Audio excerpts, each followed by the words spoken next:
Fasting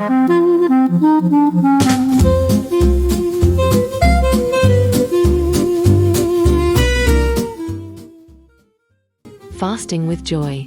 Dear friends, we are currently experiencing something special. Lent and Ramadan coincide. Christians and Muslims, different traditions, and yet the same movement. Consume less, perceive more. For many Muslims, the daily breaking of the fast during Ramadan is a profound communal experience. They wait together, they share, they give thanks. Fasting creates connection. And in our Christian tradition, too, fasting is not a minor matter. Many spiritual leaders around the world have emphasized its significance, not as punishment, not as self-torture, but as a path to ascension, a path to purification, a path to clarity, a path to closeness to God.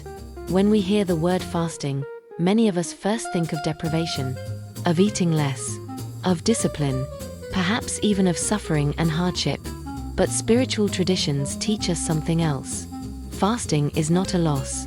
Fasting is a homecoming. We live in a time of excess, not only of food, but of impressions, worries, words, demands. Our lives are full, and yet sometimes our hearts remain empty. Fasting does not primarily mean taking something away. Rather, it means creating space. Space for silence, space for God, space for the essential. In the Gospel of Peace, we read, "Renew yourselves and fast. For truly, I say to you, the negative can only be dispelled through fasting and prayer."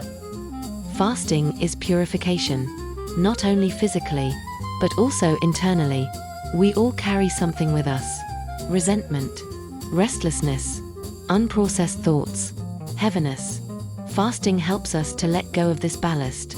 It goes on to say, "And so all that is foul-smelling and unclean will depart from you, like smoke curling upwards from a fire." This is a powerful image. When we fast, something begins to soften. The body purifies itself, and the soul clears itself. Today we know that certain cleansing processes in the body are only activated during fasting. Cells begin to renew themselves. The old is broken down. The new can emerge. But something also happens mentally. Breathing becomes more conscious. Thoughts become more spiritual. Perception becomes more refined. Many people report, and I myself have experienced it several times, that after a few days, a special clarity emerges. I have fasted for 40 days several times, and I can say, it is a very special time. It becomes easier. The body learns. You experience mental alertness and creativity. Yes, physical strength decreases somewhat at times, but something else grows. Inner strength, resilience, discipline, freedom. The Gospel says, "Eat only when the sun is at its highest and then again when it has set." This corresponds to what we today call intermittent fasting, and it resembles the structure of Ramadan. This is not a modern fad. It is ancient wisdom. Exercise moderation. Respect rhythm. Allow the body to rest. Perhaps this is the key to staying healthy in the long term. It goes on to say, "When you fast and pray, the angels erase a year of your evil deeds every day." What does that mean? Not that we can buy our way out of it, but that we are allowed to start afresh. Fasting creates space for reflection. Where am I not living in harmony? Where do I need to change? Where can I realign myself?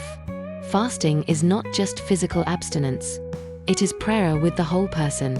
I once experimented with reducing my drinking for a while, in the spirit of Ramadan. My body reacted immediately. My weight continued to drop. Then I realized, there is coarse food, and there is subtle food. Of course, our bodies need food, but we do not live on matter alone. We live on relationships, on breath, on light, on trust. Fasting forces the body to switch gears, and perhaps it reminds us that our deepest source of energy is not just food. Prayer becomes deeper, meditation clearer, gratitude more genuine. That is a gift. And yet, fasting is not the same for everyone. Not every path is right for everyone. We must listen to our inner voice, to our bodies, to our responsibility for ourselves. Isn't that a good message? That we need less than we think. That we are stronger than we believe. That freedom arises when moderation returns. Perhaps fasting can even be a sign against the excesses of our world. Not by saying, you don't need anything anymore, but by showing that a person can learn to be frugal, to be grateful, and to live consciously, and that changes the world. Many people think fasting is hard. I experience it as a gift. 40 days of fasting, with joy, with a daily soup, without feeling hungry, without deprivation. I continue to live normally. I meet people. I go to restaurants. I eat my soup, and I am fulfilled. What grows? Clarity, discipline, inner strength, resilience. Fasting is not a retreat from life. It is training for awareness. It shows you need less than you think, and you are stronger than you believe. Fasting with joy means becoming free, and perhaps getting closer to the source. How is all this possible?